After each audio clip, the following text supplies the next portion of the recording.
Welcome to the Modern Mommy Doc Podcast. I'm Dr. Whitney Caceres. I'm a full-time pediatrician and a full-time modern mom.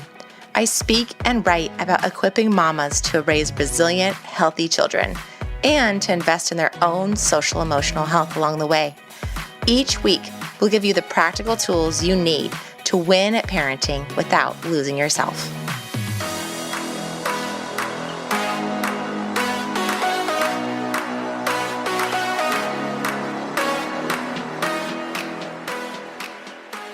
Hey mamas, I'm so glad you're here with me today. We are going to start things out by talking about the reason behind the Modern Mommy Doc podcast and what we're doing here. At Modern Mommy Doc, we're all about winning at parenting without losing yourself. And that's a nice little catchphrase or motto, but more than that, it's a way to approach motherhood that helps real moms be successful on their parenting journeys. No matter what kind of life they have, no matter what kind of kid they have, no matter what their background is. Basically, no matter what they bring to the motherhood table as they start out and as the stresses pile up along the way. Believe me, as a pediatrician, I am not naive to the traumas and the real heartache that happens in people's lives. And so I'm not trying to Pollyanna this for you. Yeah, some situations are tougher or a lot tougher than others, and there are circumstances that are out of our power or control. But our response to what life and motherhood in particular throws at us is a lot of times really up to us. Sure, there are genetic factors that influence how we respond. There are life situations that influence how we respond. But in the end, it's on us to decide how we're going to live our lives. So, before we dig deeper on any particular resource or piece of information that I have on how to be a successful mom, I want to set the foundation for you as to how this revelation about how to kill it at motherhood came to me and what I've learned on my own pediatrician/motherhood journey. And major caveat here, I am not a perfect parent, and my kids are most definitely not perfect kids. Tonight, my little one screamed at my older one, "I wish you were never born," which was awesome. I felt amazing. I felt like I had a huge feather in my cap at that moment. And my older one said that I hadn't done anything that she wanted to do today and that she had a terrible day. So, all kids, right, from time to time are going to act up, even if we do things the exact perfect way. And all kids are going to have troubles, even if we parent them perfectly. Just like we as parents, as moms, are still going to have bad days, still going to have things that go wrong, still not going to feel like we are living the life that we want to every single day. Even if we're super intentional and we are super prioritized, we have everything kind of lined up, we know that life is life and it's in some ways kind of meant to be hard. So this isn't some strategy that I have to make everything perfect. It's a strategy for how to make it okay, even when it's not perfect. How to cope, even in the hardest times. Okay, back to the beginning. So I thought I had it all figured out before my first baby came into the world. I was a Stanford-trained pediatrician. I had been in private practice for several years. I was puffed up on my book knowledge and telling other people how it was, So what a surprise that when I had my own kid, the experience kind of brought me to my knees. As an infant, she was tough. She was colicky. She spit up on every single piece of black clothing that I had. And then as a toddler, it wasn't that much better. She had lots of tantrums. She had a hard time sleeping. She had outbursts just like every other 3-year-old that I took care of at my job and my pediatrics practice. And a lot of times her tantrums seemed like they were even worse than other parents described to me. My husband and I really struggled to help her as she struggled. And it was hard to figure out what the issues were that were making her childhood so hard for her and for us, really. My second daughter's birth brought a whole other layer of chaos to our lives just because, she was a whole other kid, right? And while she was a lot easier, she still had bad days, just like any other baby or toddler does. And at the same time, I was working full time. I was trying to fulfill all my outside obligations.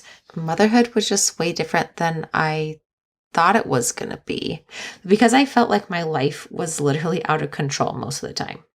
And I don't mean in the basic ways. Like, we had food to eat and we had a roof over our heads. We lived in privilege in all those ways, just like most of you.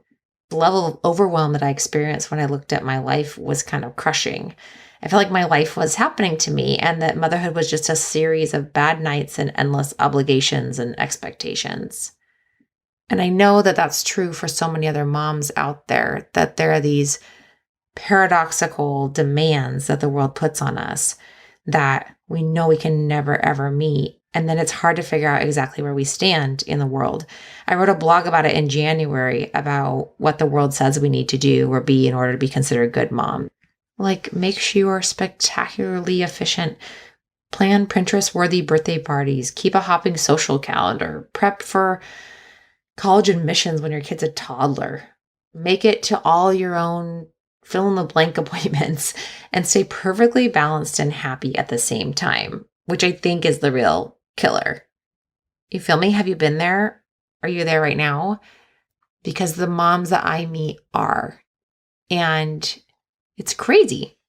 So I decided at some point I wasn't willing to lose myself or my authentic relationships with my kids or my love for my partner or my sanity for some version of happiness someone else defines. And I know it's one thing to kind of say no to the world's ridiculous mandates, but it's another thing to say yes to something better and to figure out what that something better is. But I know that saying yes starts with deciding what kind of mothers and people we want to be. It starts by asking ourselves the big questions like, where am I headed? What do I want my life to look like in 5 to 10 years? How about 30? What kind of adults do I hope my kids will become? Strong, confident contributors who give, heal, and inspire, or individuals who look successful on the outside but are like super stressed out and fragile on the inside? How do I want my relationship to be like with my kids once they're grown? How about my partner? What is this all for? And most importantly, how do I want my relationship with myself to look? Am I going to be tied to the pressures the world would love to put on me, or will I be living according to what matters to me? When you look into the future, I just bet you hope that you'll be living in a way that makes you joyful and fulfilled. But guess what? How your life and your kids' lives look in 5, 10, 20 years depends on what you do right now, mama. It depends on what you do today. And I don't say that to put pressure on people, on you, because I know that actually when you choose the way you live and the way you parent, instead of just letting it happen haphazardly, there is actually way less pressure. In fact, the opposite is true. You have the freedom that you crave. So you've got to decide, are you going to parent in a way that makes your kids resilient? Are you going to be joyful and content, able to weather the storms of life yourself? Because life is marching on day by day. We can't stop it, but we can decide to live and to parent with intention. So, the successful moms that I know, the biggest thing they do is they don't let external pressures pile on, but they have something they do instead.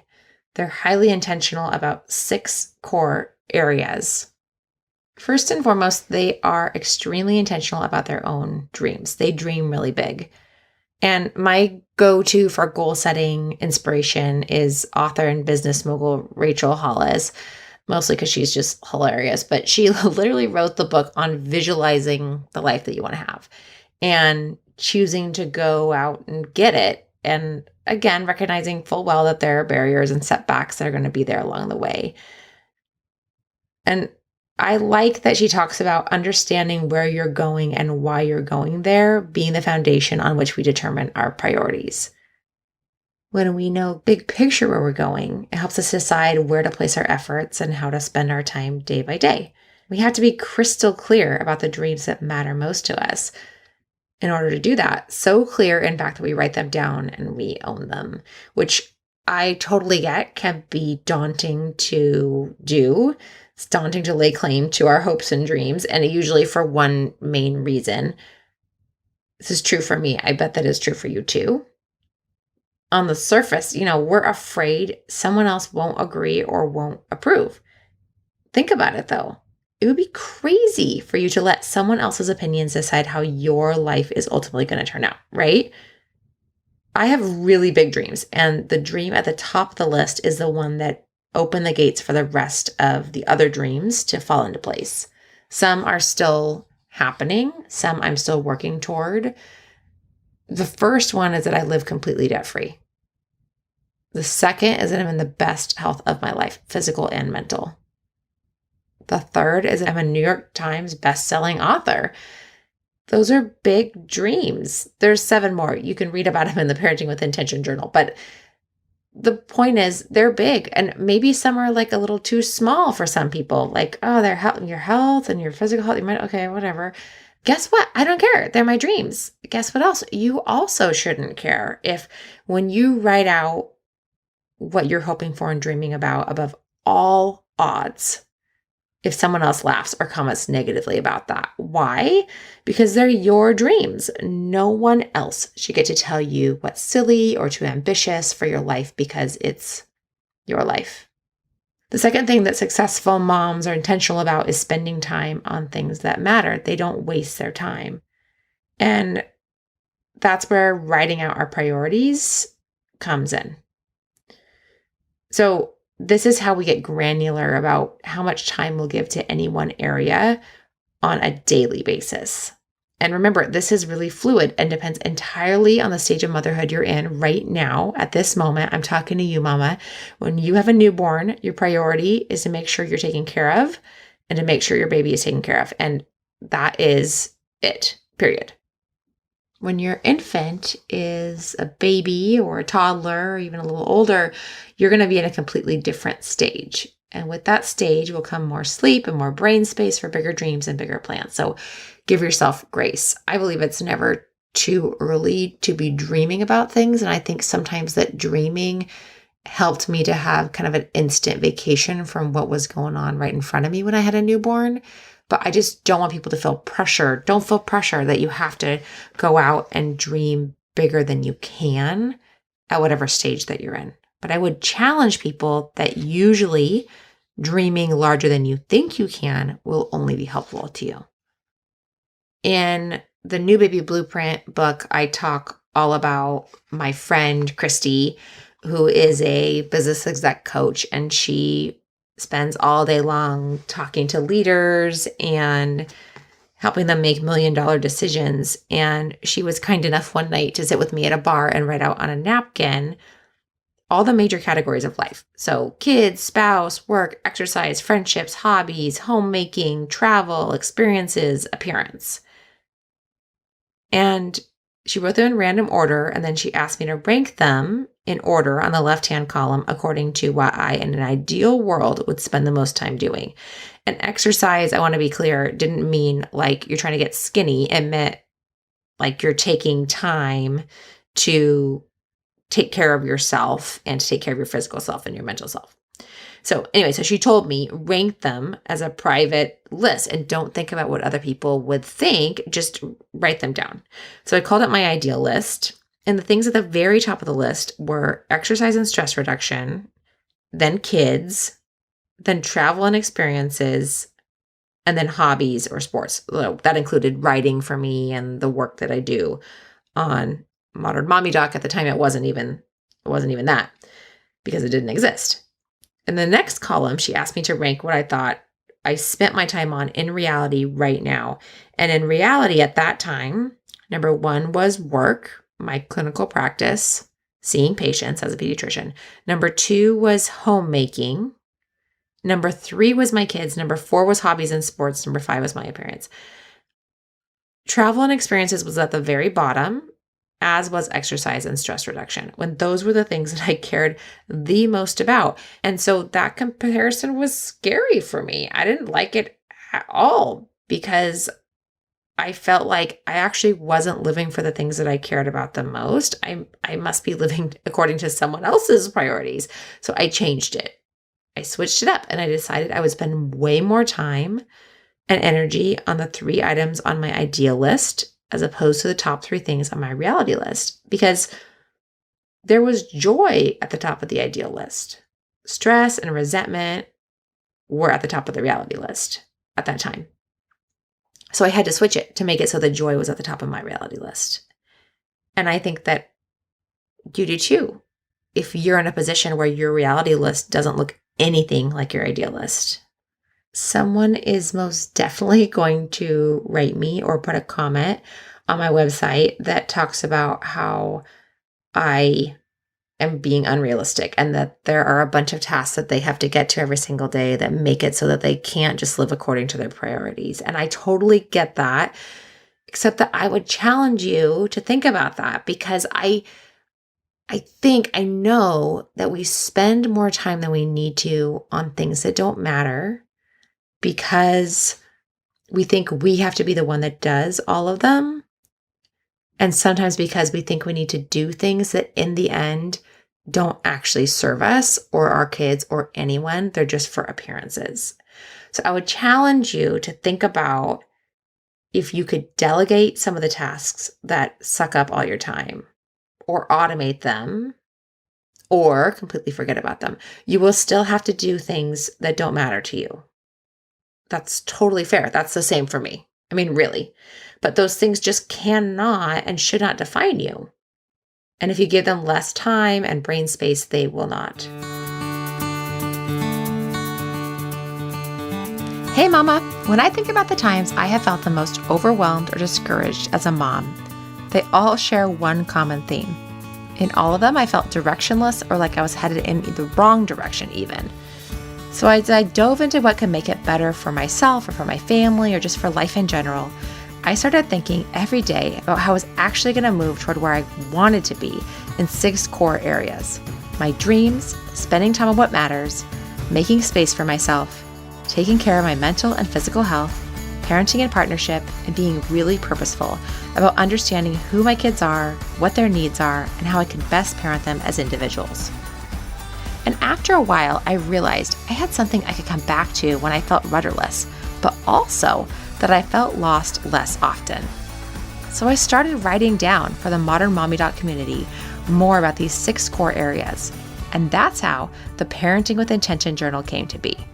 Because as I shared what I learned about intentional parenting with other mamas in my clinic or online, it resonated with them. We designed the Parenting with Intention journal to be quarterly, so you could start fresh every 3 months and be able to look back on the year in chunks and see your progress. If you're feeling like you could use some more intention in your motherhood journey, you can check it out at modernmommydoc.com/shop. You can make your own journal with a notebook or even lined paper. You don't have to buy anything to do this. Above all, I hope you'll take at least 5 minutes a day to stop, slow it down, and really get intentional about what your motherhood journey is all about.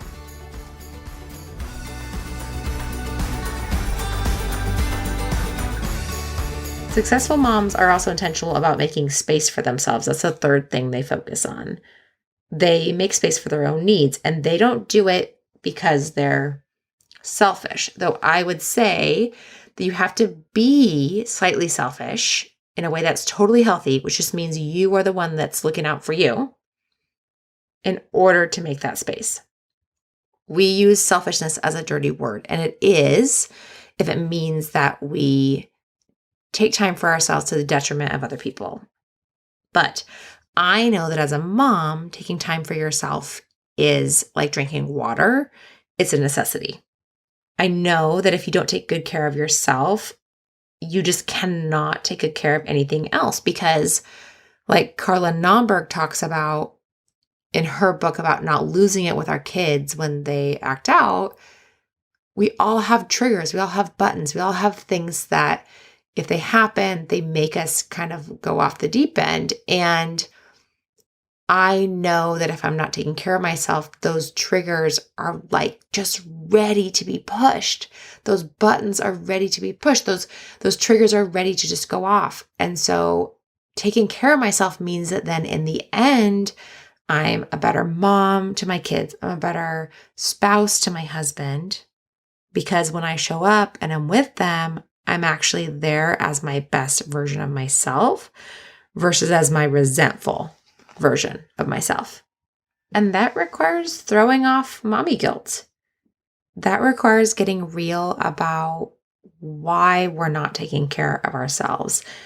It means that we have to think about, are there other people that we need to get involved in our lives to help us figure out how to make space for ourselves? So friends or family, or sometimes even professionals like therapists who will allow us to give ourselves grace and to figure out what things we shouldn't do, so that way we can do what we actually should do to be whole human beings.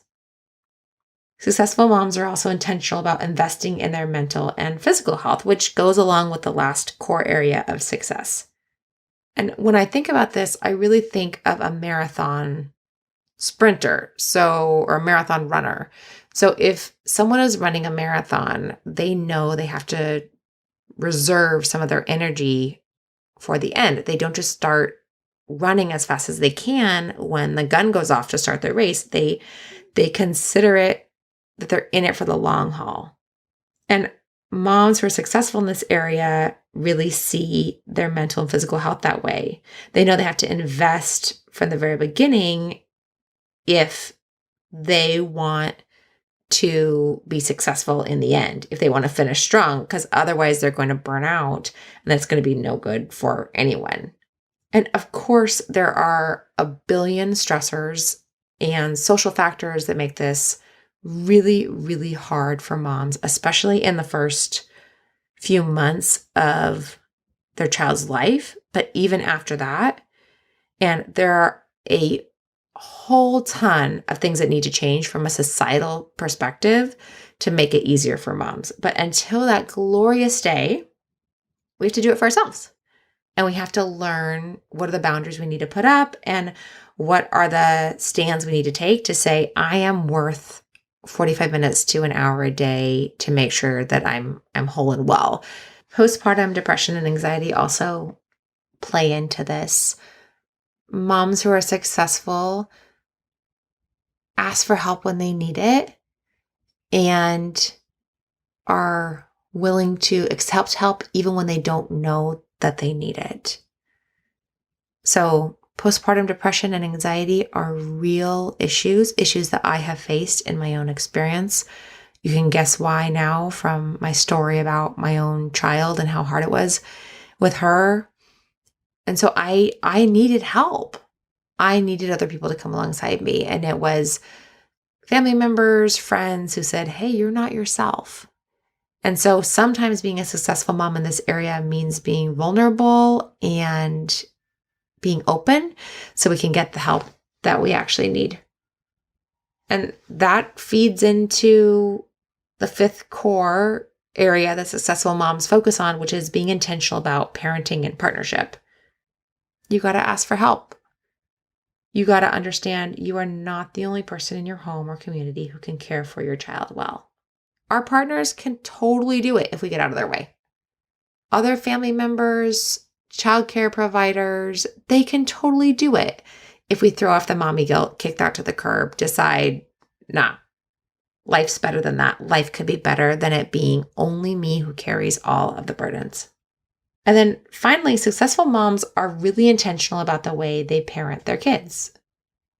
So I know that if I want to raise healthy, resilient kids, if I want my daughters to be competent individuals who can pick themselves up when they fall down when they're older, who can rise to a challenge, or who can get help when they don't know what to do, that means that I have to really be paying attention to the way I talk to them now. And I need a specific parenting style and a specific parenting goal.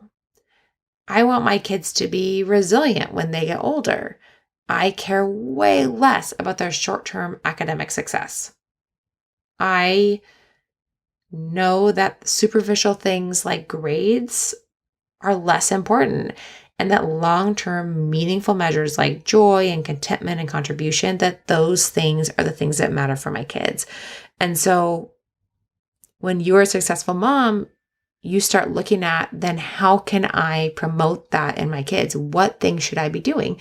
We know our words matter. And when we talk to our kids and what we do when they mess up, and what we do when they have a problem with their friend on the playground and little Johnny is mean to my daughter and the mama bear in me wants to jump right in and solve the problem for her. But I know that I can't do that.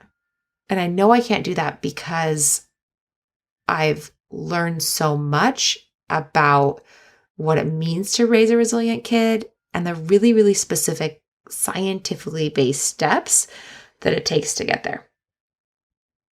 Every day you get to choose the kind of mother that you'll be and the kind of life that you live. And this is true, mama, for you holding your newborn. This is true for you, mama, not even with your newborn yet, who's pregnant, who is waiting to welcome this baby into the world. It might seem like some of these things are core areas that count for moms who have older kids, but no way. These are things that matter right this second. They matter from the get-go. And it doesn't mean we do them perfectly, but it does mean we come back to them when we feel lost or when we feel like we're directionless or rudderless, that things aren't going the way that we hoped that they would go, that motherhood is not looking the way that we hoped that it would be, even in those early days and weeks. And for you, mama, with the toddler who's screaming and demanding that she pour her own orange juice into her cup and spilling it everywhere and pulling every single thing off the cabinet shelves and taking every single piece of clothing off the hangers. My kid yesterday.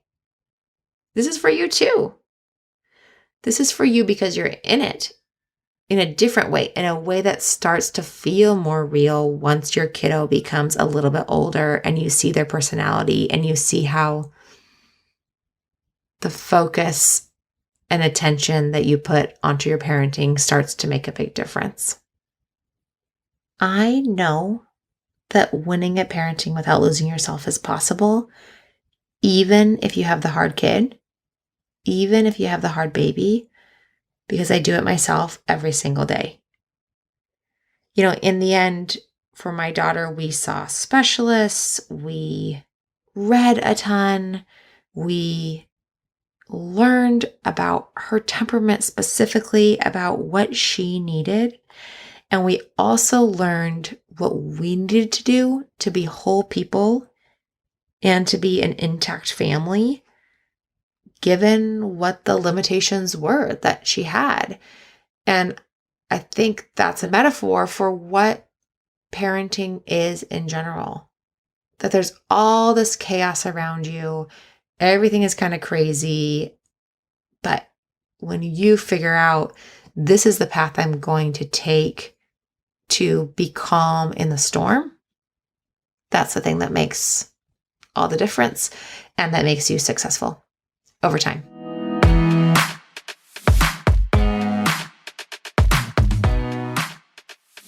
Hey. If you loved this episode, make sure to subscribe to the Modern Mommy Doc podcast so you're automatically notified every time we have powerful information, inspiration, and amazing guests to share with you.